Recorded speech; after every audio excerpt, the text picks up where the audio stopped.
Hello and welcome to my channel. Well, just a couple little updates on this flashlight here.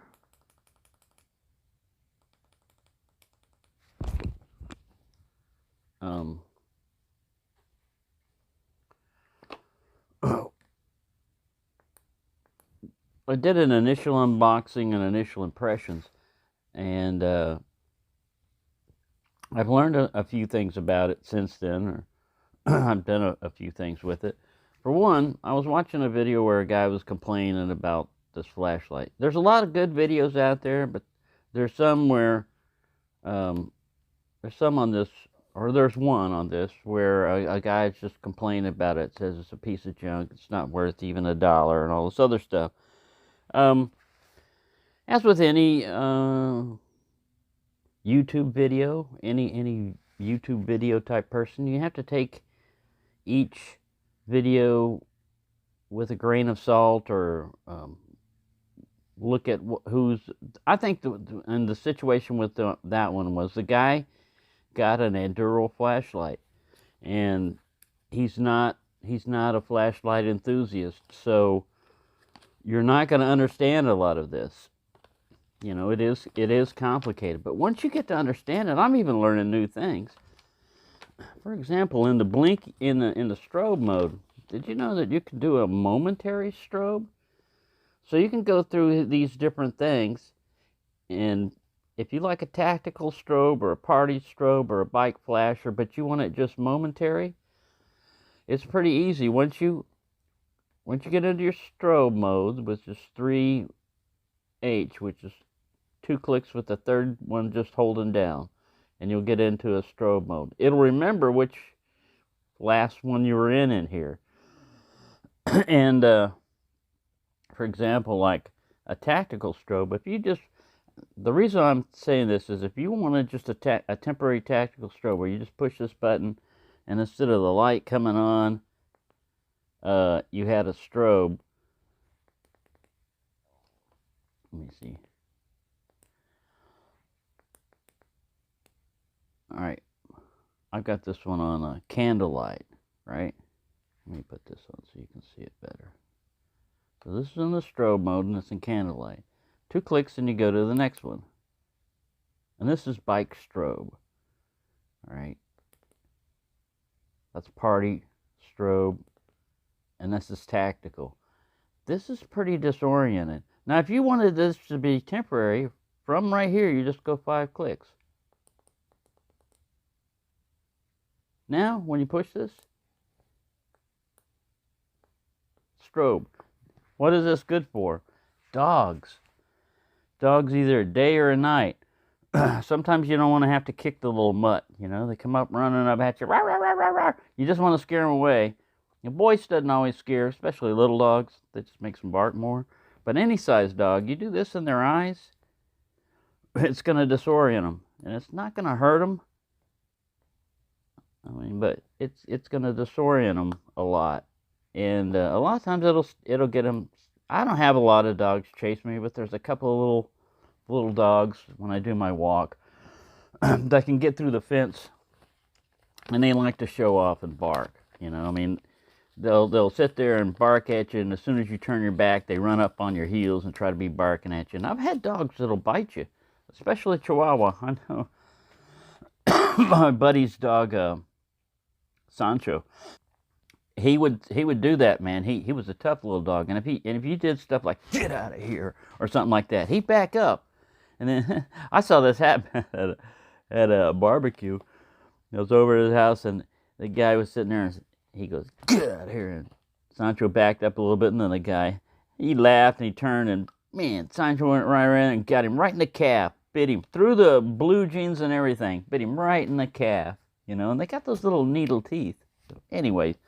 Well, probably would have been better as if you could have momentary strobed him. Now, the only problem with this is, in any of the momentary modes that you get in, it's momentary. You can't do 3 clicks. You're stuck. So the only way out of it is to loosen it up and then to tighten it. If you see that flash there, or if your standby lights come back on, then you're out of that. And you can do whatever you want. But that's kind of cool. I thought that was kind of neat. Another thing the guy was complaining about was the standby lights. Even in a bright mode, if it's facing away from you, you can't see it. Well, a diffuser. A diffuser is your answer, you know. He said this light was too bright. Well, put it in low mode. You do 7 clicks and it changes mode. I usually go into like this mode. And then that gives me the advantage of being able to see this wherever it's sitting. You know, I just leave it sitting like that and I can see it. Whereas if you're doing like this, if you get like that, unless you're in the periphery, you can't really see it. Another thing about these auxiliary lights, put them in low. All right. You see how that one doesn't look like it's meant? That's because these are not positioned exactly the same on the board. It's still there. It's just kind of hidden under that TIR optic for that one lens right there. So the pattern that you get, let me turn it a little bit brighter. I'm just doing 7 clicks to do that. The pattern you get looks kind of funky. It doesn't look exactly even. Now, it's just an auxiliary light, right? I mean, it's not a main light. It's not really meant to be navigating and stuff like that.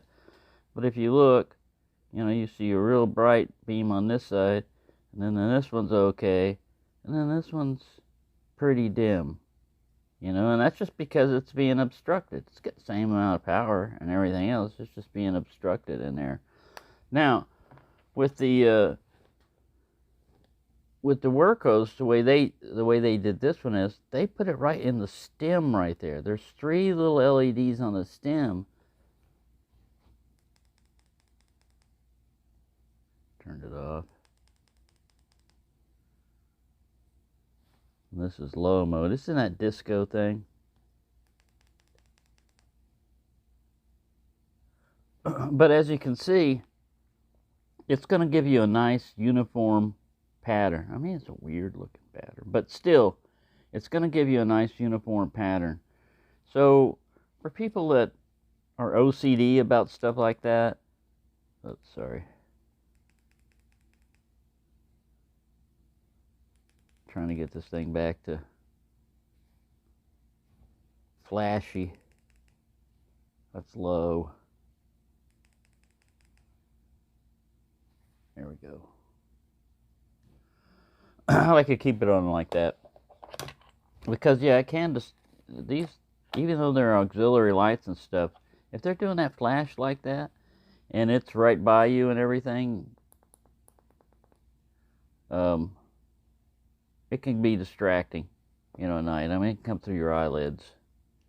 But that's one thing. The other thing is, this is very well ergonomically designed. This little wasp base position right here is perfect for your fingers, for holding something, not having it slip forward or backwards. Tail switch operated. At first I thought, yeah, I'm more used to buttons and everything, you know. This is the Sofirn SP10 Pro. It has Anduril 2 also, so it can do all the little tricks. But this button tends to activate fairly easily. Yeah, you can put it in lockout mode. The thing I liked about it is, look the way your hand sits. It's just natural and ergonomic, and when you light, you do like this. Usually for a tail switch, you have to reverse it around to a reverse grip and do it like that. Well, this light is so small, you can do kind of the cigar thing where you just go like that. So at first I didn't like the length of this light, but now I'm enjoying it because for a 14500 size flashlight, nobody, I dropped the flashlight. Nobody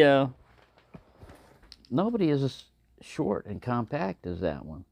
Now I know there's other flashlight companies out there that make, but I mean, this thing only cost me 20 bucks. I mean, that's another advantage. And these diffusers are pretty cheap. If you get them from the Wurkkos website, they're like $1.50. You can even get them on Amazon, but they're like $3.50. But still, you get something like that, and you've got a pretty usable light.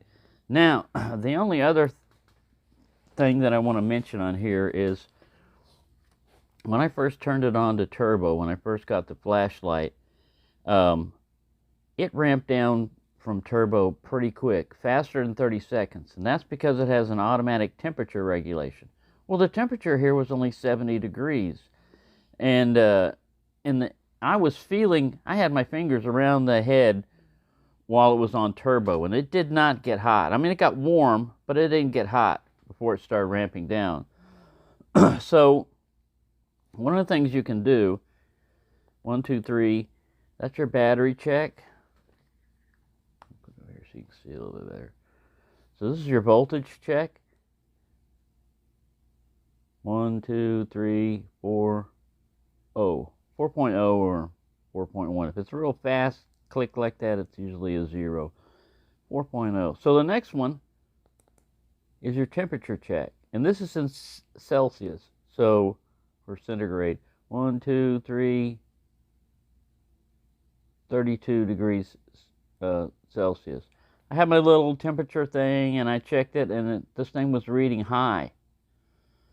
It wasn't 32, even on the body or the ambient temperature or anything. And I hadn't been running it, you know, in turbo or anything. From cold, I just checked the temperature and it was high. So what you can do is change the ramp temperature on this. Now, I know it's going to get kind of geeky and everything, but once you figure it out, once you figure out how to do it, it's not too hard. But to set the ramp temperature, we've got to get in the, that was a strobe. These are the, what they call the utility modes. To do a thermal configuration, you do 7 clicks and a hold. If you want to set the current temperature, you can do it with the first flash. If you want to set the ramp down temperature, you do it after the second flash.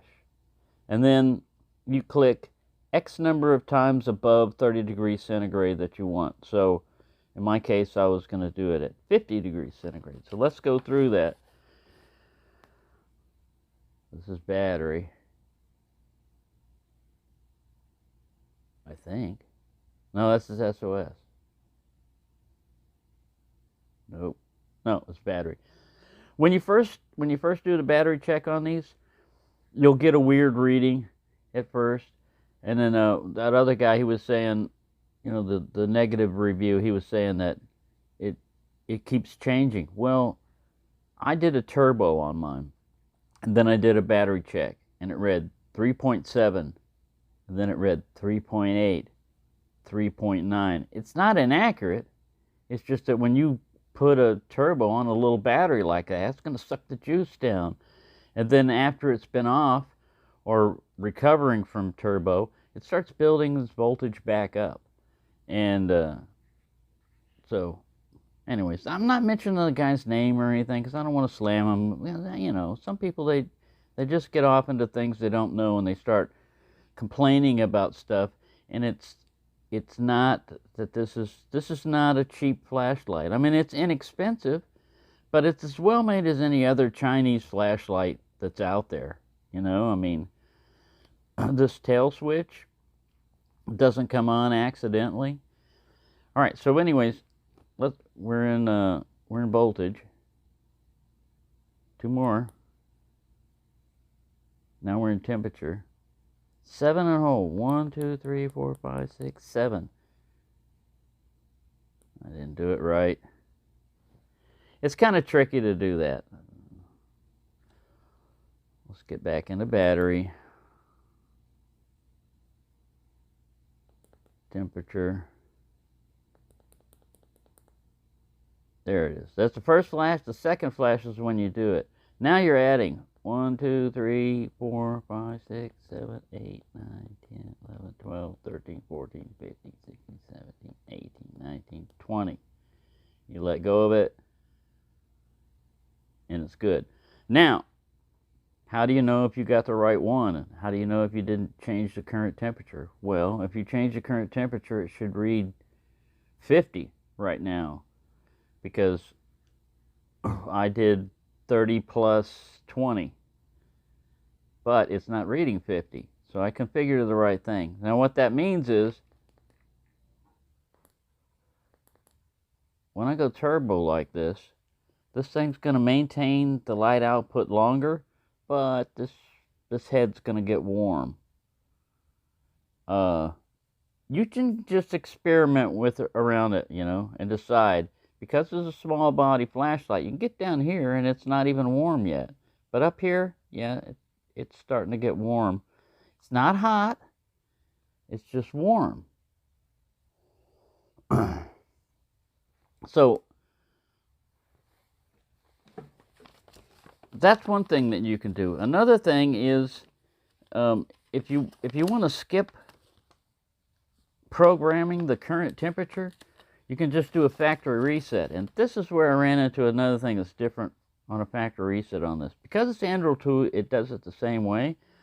But this little manual, all it tells you for on this one to do a factory reset is to unscrew it and hold, you know, unscrew it and hold the head down. Where is it? Brachachten, we're in German or something. Lichtenhagenwogen.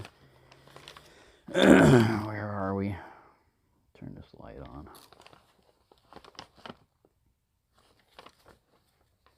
I think over here it says factory reset.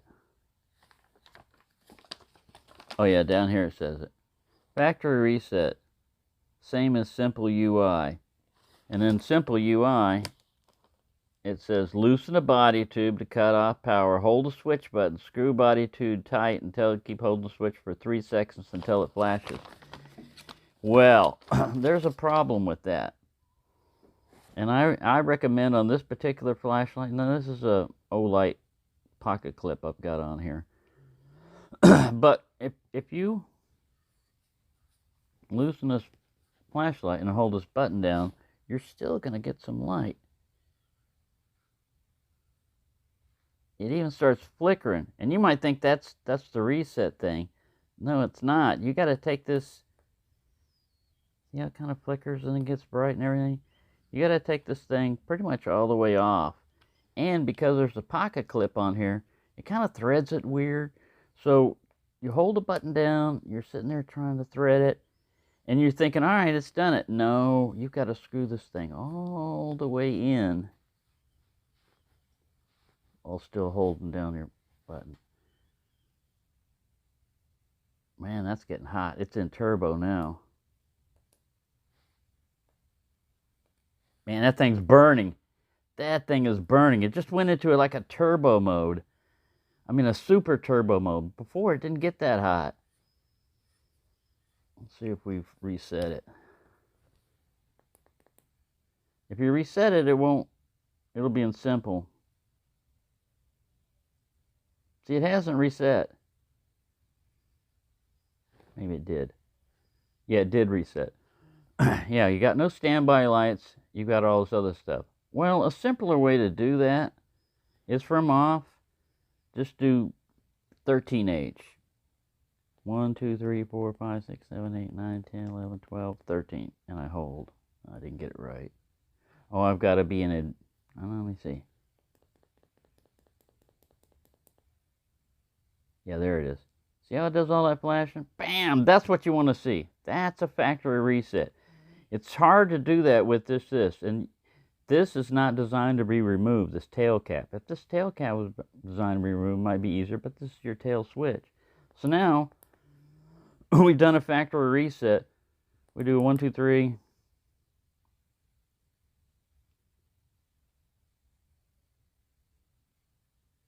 It's not repeating. It just gave me the voltage. I don't have the auxiliary lights and all that. So to go from simple to advanced, it's 10 with 10H. So 1, 2, 3, 4, 5, 6, 7, 8, 9, 10. I didn't get it. 1, 2, 3, 4, 5, 6, 7, 8, 9, 10. There we go. I got a flash. Now, if we do a 3-click,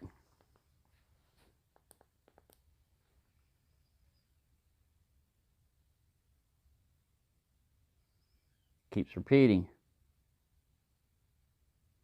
So we're in advanced user interface.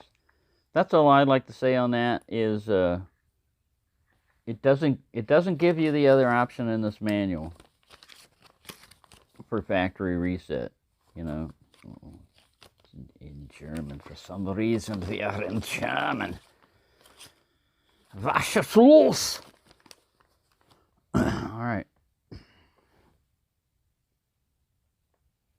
So, see, it says if you get lost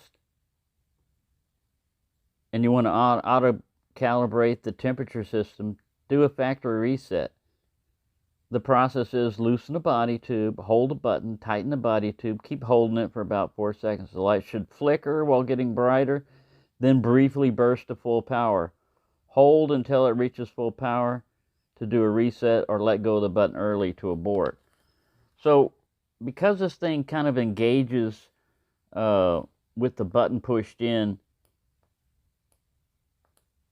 as you're unscrewing, it's got springs on both ends. So it's making contact all the way, but it's starting to flicker towards the ends. You might think that that's it. You might think that that's the flicker, but if you look at the older one,